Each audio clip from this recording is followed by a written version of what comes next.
Long ago, there lived a man named Kong who had two wives. One was called Niang Am and the other Niang Kom.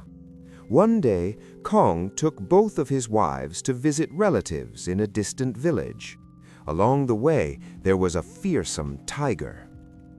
As Kong and his two wives reached a large forest near that village, a forest notorious for tigers that frequently attacked and devoured people, buffaloes, and cattle, the tiger suddenly sprang out, roaring loudly as it charged from afar. Terrified, Kong ran and hid inside a hollow tree, trembling violently, so frightened that he lost control of himself. Meanwhile, Niang Am and Niang Kom wept, then together attacked the tiger and beat it to death. When Kong saw that his wives had already killed the tiger, he hurriedly emerged from the hollow tree, grabbed a club, and struck the tiger's lifeless body several more times. His wives reproached him, saying, "The tiger is already dead, yet you still pretend to strike it. What kind of man are you, such a coward?" Kong angrily scolded his wives in return. "No woman has ever killed a tiger. Only a man dares to strike a tiger until it dies." He then cut some vines, tied up the tiger, and led his wives as he carried it into the village. When the villagers saw Kong carrying a tiger, they all gathered around in amazement and asked, "How did you manage to kill this tiger? It was extremely fierce. It has killed and eaten many people and livestock." Kong's wives told the villagers the truth. When the tiger charged, Kong ran and hid in a hollow tree. The two of us women attacked it together and killed it. Hearing this, Kong interrupted angrily, saying to the villagers, "No woman could be so strong or skilled as to dare kill a tiger. Only a man could do that." He then boasted, "When the tiger leapt to attack, I used my martial techniques like this. That's how I struck it down." And he demonstrated imaginary fighting moves for everyone to see. The villagers were awestruck and fearful, and from that day on, they gave him the name Kong Hean, Kong the Brave. His fame spread far and wide as a mighty warrior, skilled enough to kill a tiger with his bare hands. Eventually, word reached the king, who summoned Kong Hean and appointed him as a general to serve in warfare. Some time later, an enemy army invaded the kingdom. The king ordered Kong Hean to go and fight. Hearing the royal command, Kong Hean was utterly terrified. Yet he could not refuse, since the king had commanded him, and he was already famous as a great warrior. He returned home, lay down in despair, and refused to eat.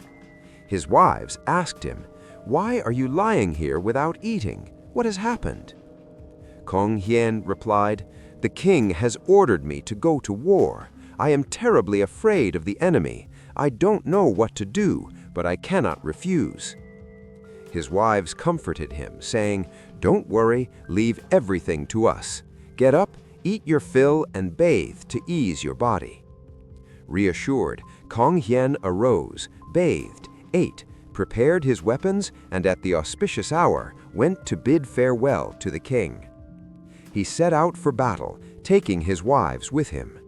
Kong Hean rode at the front on an elephant, his wives behind, with soldiers marching in full formation all around. As they drew close enough to clearly see the enemy, Kong Hean was seized with terror. He shook uncontrollably and again lost control atop the elephant. The elephant, thinking it was being urged forward, charged straight into the enemy lines, far ahead of the rest of the troops. Seeing this, the enemy assumed that this commander must be extraordinarily powerful.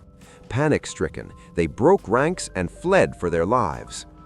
When Kong Hean saw the enemy retreat, he swaggered proudly, putting on airs to inspire fear and awe among his officers and soldiers. Some officers noticed the filth smeared across the elephant's head and asked Kong Hean, "General, why has this happened?" Kong Hien replied, "In the heat of battle, where could one possibly go? If I had stopped, wouldn't the enemy have cut me down already?" Some among the officers were wise enough to realize that Kong Hien had been afraid. Others, lacking discernment, admired him and feared him all the more. Kong Hien thus returned victorious to the capital and presented himself before the king. The king, hearing that Kong Hien had defeated the enemy and driven them away, was overjoyed. He bestowed upon him a high noble rank and lavish rewards.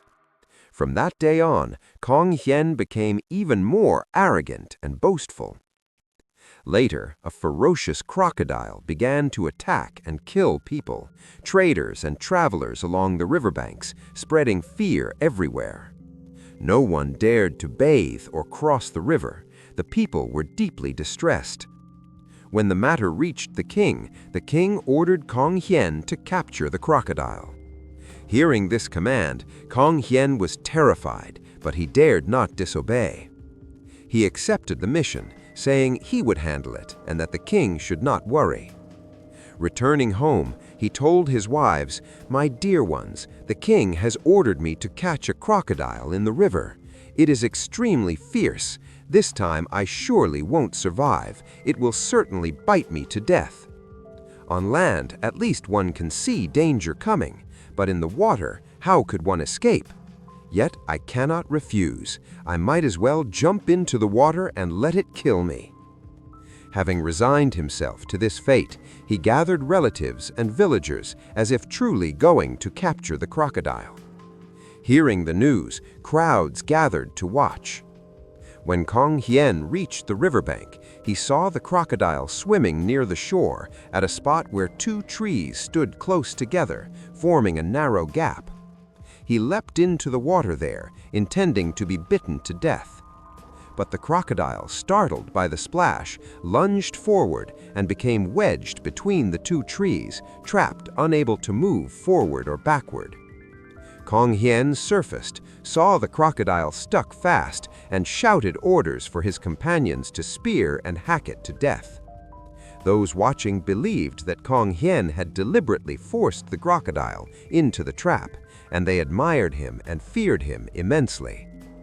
Seeing the crocodile dead, Kong Hien grew even more arrogant. He went to report to the king that he had personally captured and killed the crocodile. The king was greatly pleased and promoted him to an even higher rank and granted him greater authority and many rewards. Thus, Kong Hien's fame and pride continued to grow.